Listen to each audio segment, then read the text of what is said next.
Imagine a world without freezers, blenders, or supermarkets, and yet the craving for something cold and sweet was just as real thousands of years ago as it is today.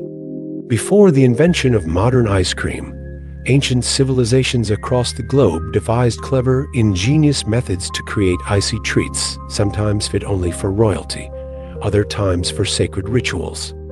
This is the story of how our ancestors made the first forms of ice cream. The earliest known attempts at icy desserts began over 4,000 years ago in Mesopotamia and ancient Persia.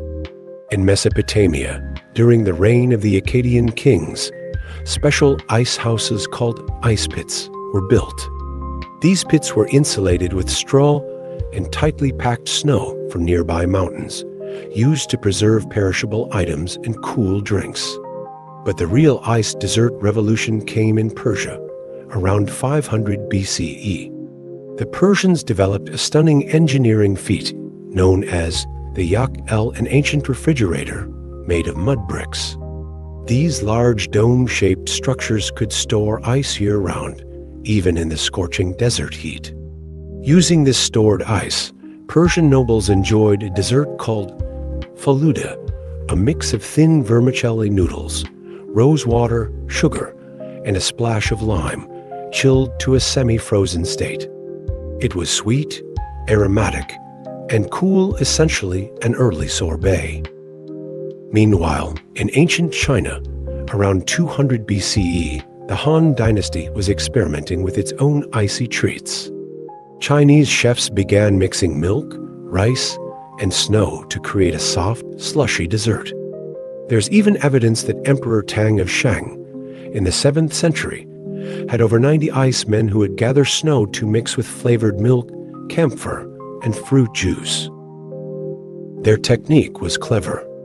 Instead of relying solely on natural snow, they used saltpeter, a chemical that, when mixed with water, creates an endothermic reaction, drastically lowering the temperature. This allowed the mixture to freeze rapidly, a technique far ahead of its time and very similar to how modern ice cream machines work.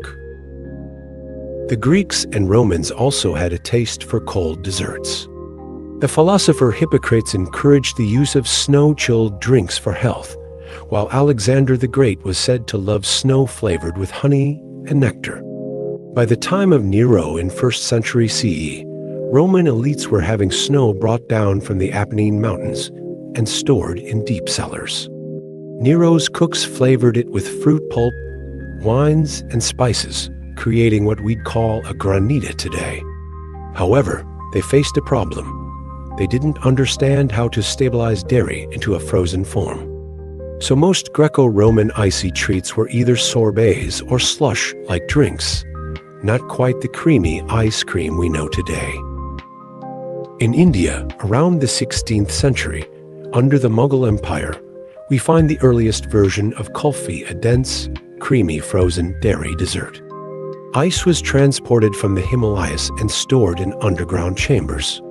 Kulfi was made by boiling milk until it thickened, then sweetened with sugar, saffron, pistachios, and cardamom, poured into molds and frozen.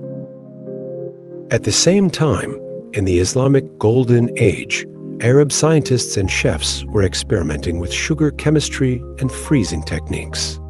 They refined recipes for sherbet, a chilled, fruit-flavored drink that could be semi-frozen, and helped spread these ideas across North Africa, Spain, and into Europe. By the 17th century, these ideas reached Italy and France, where sorbet evolved into gelato, thanks to advances in freezing with salt and ice mixtures. Catherine de' Medici is often credited with introducing these ideas to France from Italy. Eventually, in the 18th century, the process of freezing cream and sugar became widespread. With the invention of the hand-cranked ice cream machine in 1843 by Nancy Johnson, what began as an elite, ancient treat became available to the masses.